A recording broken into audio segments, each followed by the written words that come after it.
Frau Portmann, Sie erlebten als Kind einen Nachtodkontakt, der Ihnen unvergesslich blieb. Wie kam das? Ja, das war so.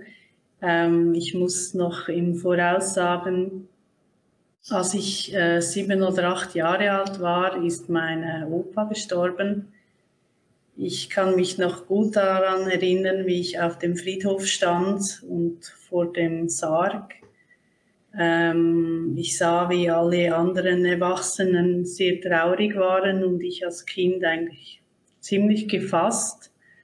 Wahrscheinlich habe ich es einfach noch nicht so empfunden wie die Erwachsenen. Dann kam es so, dass eines Nachts, ich weiß nicht mehr, wie viel Zeit dazwischen lag, zwischen dieser Erfahrung und dem Todestag. Diese Nacht hörte ich einen Riesenknall, wo ich wirklich im Moment wie erschrocken war. Wir haben draußen vor dem Haus so einen Metallcontainer stehen gehabt, wo ich dachte, ja, da ist wahrscheinlich jetzt die Klappe runtergefallen, darum bin ich so verschrocken ab diesem Geräusch. Und in diesem Moment öffnete ich meine Augen und ich sah dann eine Lichtgestalt. Diese Lichtgestalt habe ich so wahrgenommen, ich sah einfach, es war eine Mischung zwischen Licht und gelbem Licht. Ich sah aber keine Umrisse, also keine Gliedmaßen, sondern einfach die Gestalt in der Höhe von einem Erwachsenen. Und neugierig, wie ich war, klar war ich momentan wahrscheinlich in diesem Moment so perplex und habe aber dann doch versucht, mit meiner Hand nach dieser Gestalt zu greifen, sie vielleicht ertasten zu können. Aber diese Gestalt war in der Mitte von meinem Kinderzimmer, also eigentlich von der Distanz her nicht möglich, dass ich sie mit meinem Arm erreichen konnte. Das ging vielleicht ein paar Sekunden so, dass sie da stand. Und als das plötzlich dann ich wahrscheinlich von meinem Verstand her realisierte oder dachte, was ist jetzt das, bekam ich mega Angst und habe nach meiner Mutter geschrien, also wirklich geschrien und das auch von mir aus gesehen lange, wirklich nach ihr geschrien.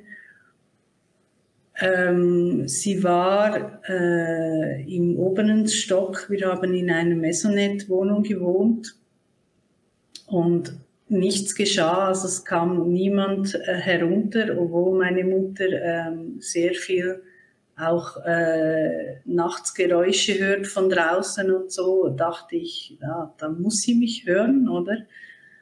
Und als da nichts geschah, habe ich dann aus Reflex wahrscheinlich hinter mir die Nachtleuchte angeknipst und da war dann die Gestalt weg. Wie haben Sie als Kind diese Erfahrung verarbeitet?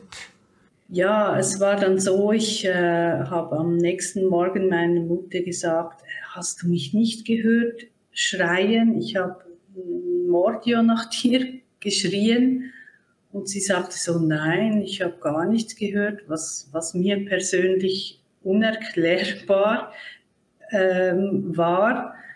Und dann habe ich ihr diese Geschichte, diese Erfahrung mit der Lichtgestalt erzählt. Und ich habe ihr gesagt, ja, das war sicher Opa und er wollte noch Tschüss sagen oder so. Ich war eigentlich mega fasziniert von diesem Erlebnis als Kind, dass ich das machen durfte.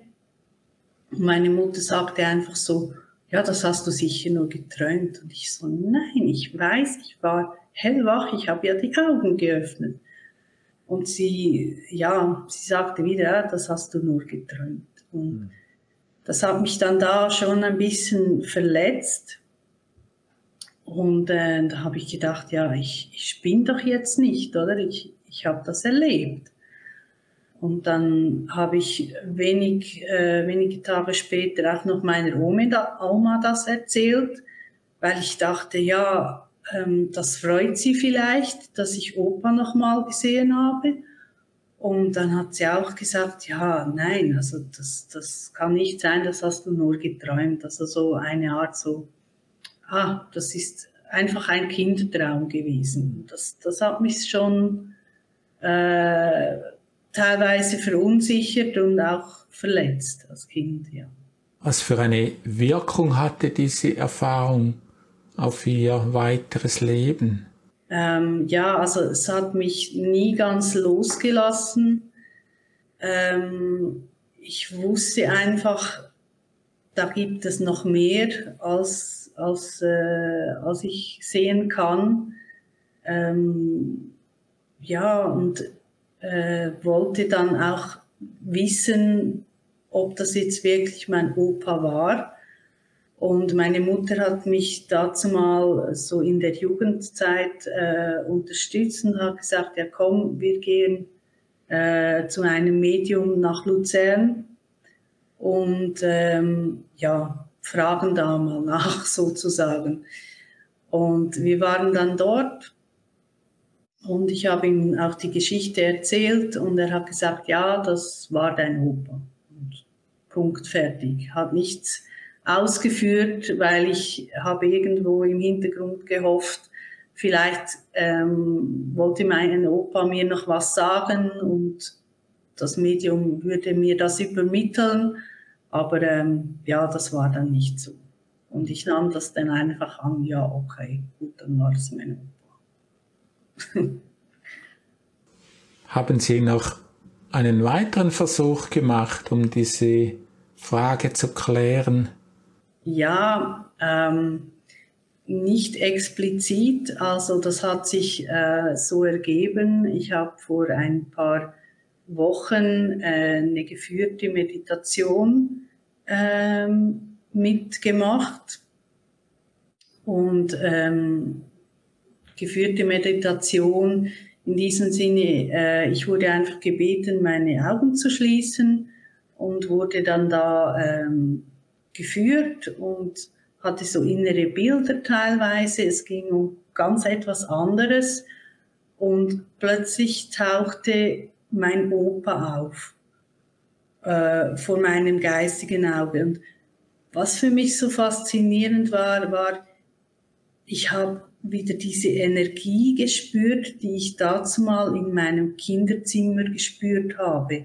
Ich habe sie dazu mal vielleicht nicht so wahrgenommen wie jetzt, aber ich wusste 100%, das ist er. Und durch diese Erfahrung habe ich jetzt für mich selber gemerkt oder eben erfahren, ja, das war mein Opa und nicht, dass mir eine Drittperson das von außen bestätigt hat. Und das war mega schön.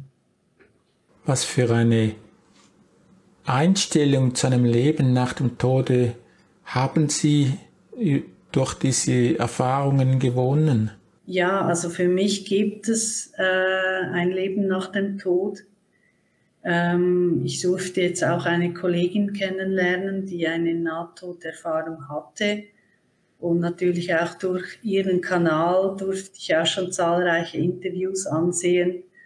Und durch die Erzählung der Leute oder dieser Kollegin hatte ich so eine Herzenswärme und das hat mich teilweise gefroren. Und für mich ist einfach das Leben nicht vorbei nach dem physischen Tod.